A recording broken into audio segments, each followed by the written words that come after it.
All right, so we're live now. Hopefully, we're live on the three channels of Facebook, YouTube, and LinkedIn. So cool. I think I did it right, so we'll find out no matter what we have to download. Hi, everybody. I'm Raphael Velazquez. I am the new author of Core Fitness, which you can actually pre order today for 99 cents at preorder.raphaelvelasquez.com. And I Do have, it. thank you. And I have a great guest of honor. I have Nell Debevoise, founder and CEO of Inspiring Capital. So say hi to Nell. Hey, everybody. Hey, Raphael. So good to be here with you. Got my pre-launch pre-order book, so everyone else should too. Thank you very much. And I want to, let people just hear your story and hear about you, your successes, and where you're at. So, take the floor. Cool. Um, so I am an entrepreneur. I've been running my company for 8 years. Before that, I grew up in Connecticut. Rode horses as a kid, just for my like fitness background. I can share a little bit. Rode horses wasn't super athletic, played kind of high school sports a little bit, but was never the fastest one on the field by any stretch. Um, So, before you continue on, I heard that riding horses is harder than it seems. There's a lot of strength for your thighs and your core. So, Absolutely true. Absolutely true. It totally is. It's a lot of core strength. It's a lot of balance. You know, you have to keep yourself balanced up there so you don't throw them off. So thank you. I will take it. It's true. um, anyway, then I worked internationally for not-for-profits in Europe and then the Middle East, and spent a little bit of time in Africa for the first 10 years of my career. And so there also, like, you know, Americans are much crazier about our fitness and gym fitness specifically than other countries. So that was an interesting chapter in my kind of, you know, fitness athletic journey. Um, what because were you know some of the things that you were doing during that tenure? Even if, what would you do during that time? So a mix. I mean, sometimes not much at all because there wasn't access to much. But for a little while, I ran a not-for-profit in the West Bank of Palestine, and so we certainly couldn't run like on the streets. You know, we were living in a tough city with a lot of refugee camps around, and it was not normal to walk or run. So finally, my colleague and I realized that our mental health depended on buying a treadmill for the center, and so we lived on the top floor of a community center that we ran, and so we bought a treadmill, and we were each on that every day at the end of work, because it's stressful, and for sure I've come to appreciate. We can talk more about that, but I've come to appreciate that the fitness thing, the sweats are key for mental health in hard work. And then I came back to New York about 10 years ago, and started my company in 2012. So have been, you know, kind of happy but stressed out founder ever since. That was right as the like fitness, like boutique fitness was starting to pop, you know. And so my husband and I bonded early when we were dating over Flywheel and would do the 5 a.m. classes before work in New York. Was get to be an early adapter of ClassPass, which I loved and got my full benefit out of when they were doing unlimited classes. I would just go to everything around the city. Um, and my day job is Inspiring Capital, which is a company that makes work purposeful. We have leadership development programs for folks who want their work to matter in the world, and to find more meaning and purpose in the ways that they choose to work and live their lives. So, you touched upon a lot of great things, and I want to focus on what was it that made you take the leap to come back to the States and start your own company? Because you were doing a lot of impactful work. What made you say, all right, I want to help others do the same? You know, I got pretty frustrated with the work we were doing because it felt like I'll use a story that you might have heard before, and it's a little bit graphic, but I think it'll resonate. You know, so this guy, I think he's a monk, goes down to the river at the base of the abbey where he lives, and he sees all these people pulling babies out of the river at the base of the property where they live, and he's like, "Oh my gosh!" And he jumps in to help. Like, what are all these poor babies doing in the river? Let's save them, you know. And they're piling up babies on the riverbank to save them from drowning. And finally, someone in the line of help says, "Where are the babies coming from? Like, who's throwing the babies in the river? We have to go upstream and find where the babies are getting thrown in the river, and just let's not throw them in the river so we don't have to save them." And I think that story is emblematic of a lot of what I saw in international development, that it was just like a band-aid on a huge problem and not a systemic fix. And so um, I came back to the US to really help think about going upstream of like what could we do earlier in the process so that capitalism and business are good for the world and not extractive or causing problems. Um, and so that's been the focus for these 10 years is really that more systemic level fix. And it isn't nearly as like day-to-day warm fuzzy impact changing families' lives, but it suits me better, I think, to be at that more systemic level. I get you. It's more so just being able to say, okay, this seems like this is where the source of the problem is. Let's go and tackle that issue. We'll Bingo. see how things move forward. And now, if we have no babies going down the stream, all right, we fix that problem. What's next? So that allows you to work with people that you're seeing. All right, this group is focusing on this problem and the source of the issue. So now it allows you to impact more problems, work with more people, more impact. Exactly. So let's focus on your transition from leaving and coming back to New York and being able to start your own company. How was your fitness? I know you were saying you were taking classes. How did you use that to help you with the day to day hardships? Because one thing that I want to tell anybody watching, no matter what you do, everything requires hard work and constant grind and finding time in between to take care of yourself to be able to find success. So, what was it that you did? Yeah, I think on so many levels, right? And so one piece of it for sure, especially back then, like in 2012 when I started my company, early days, um, there's not a thing, right? You're building a thing from nothing. And so there may not be customers yet, there may not be a team yet. I had one employee pretty early, but it's not like you have a boss or meetings or times to show up places. And so there's a lot of self control and discipline that's required to keep yourself as an early stage entrepreneur like on track. And so in those days, I think workout classes were an organizing principle a little bit, right? Especially, like I said, I was on ClassPass, which is this app, and you have to pick the least popular times and kind of work around different neighborhoods. But it was really cheap, which is good for an early stage entrepreneur. And so those classes that I would choose would be kind of an organizing principle in my day. And I'd say, okay, I know I have to get, this customer research done or this strategy plan done or whatever it might be before or after. So there's the logistical time element, but then of course the endorphin thing is so real. It's whether you're an entrepreneur, whether you're a manager, whether you're a full-time parent, whatever it might be, especially these days, we know that life is hard. And so for me, having that, endorphin burst or, using a slightly heavier weight at berries this time than I had the time before, was really satisfying, right? It's such a tangible accomplishment that you can kind of point to and feel really good about. So I think both of those things were important for me. And, at that point, honestly, it was also sort of a courtship for my husband and I. He's a lifetime athlete and was doing CrossFit and super, super strong when when we met.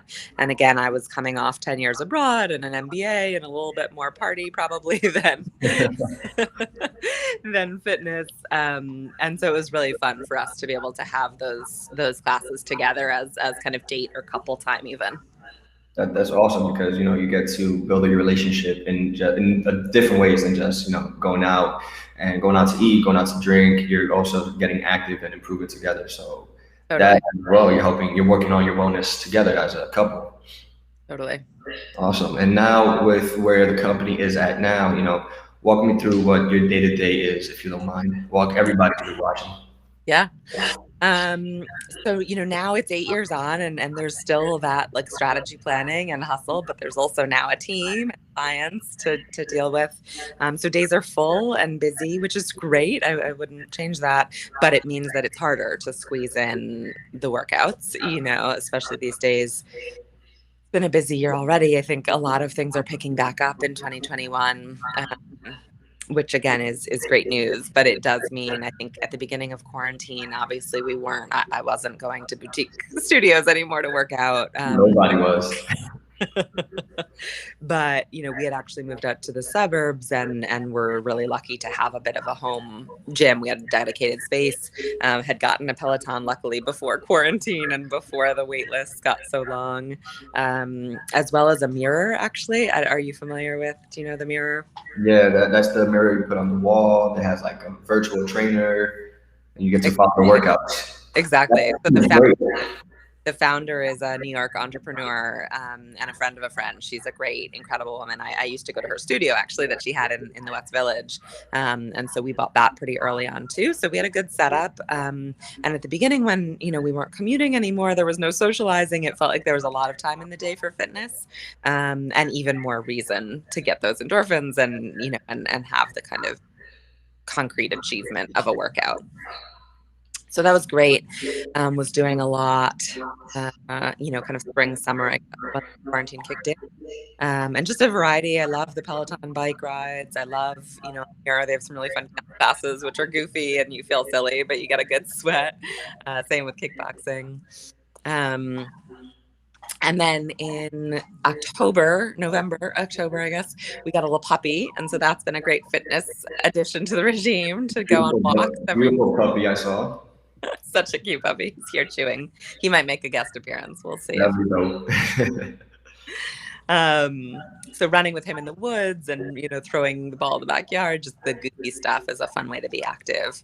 And I've got my yoga too. I think the mindfulness and the balance of yoga, and the stretching, away from the desk hunch posture that we're in, that I'm in so much of the day.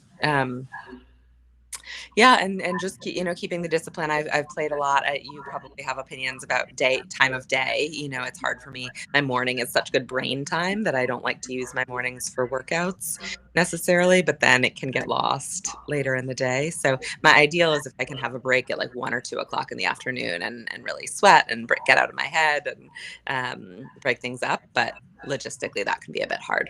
So moving targets, just evolving with the business, with the quarantine, with the body. You touch up on a lot of good points. You touch up on, and these are points I talk about in the book. You talk about variety. You talk about being able to find a way to break up your day from work. And that's huge. Being able to just unwind for a bit, even let's say you're dealing with something that is either repetitive and boring, annoying, or stressful. Yeah. It's good to be able to just take a step away. And I like to talk about the creative flow. I heard this from Einstein in a book, not from Einstein specifically, but I was reading his book. That I'm crazy. So I'm listening to the audiobook, and with the creative process is very interesting. We come up with, we're trying to solve a problem, and the next best step to do is to kind of step away from the situation, the problem going on, to allow time for your mind to just think. And a workout is always a good time to be able to do that. Just focus on something else. You're improving your body while subconsciously now you're trying to solve this situation that you have going on. And in the audio, it said that if Einstein had an issue or he was trying to solve a problem within an hour, he would just do whatever he wanted to for the first 55 minutes. The last 5 minutes was when he would get to work and solve that issue. So it's more so, whatever it is that you have going on through the day, for anyone watching, make sure to take time to just focus on your own self, your physical self, and then whatever issue you're going through, you'll be able to have that answer afterwards. And I couldn't agree. So important. And amazing about the mind too, when you're not constantly trying to. it's interesting. It's like staring at one spot and thinking you're like, hey, okay, I see the full picture. But then if you have somebody pull you back, like, oh, it's a whole wall. Totally.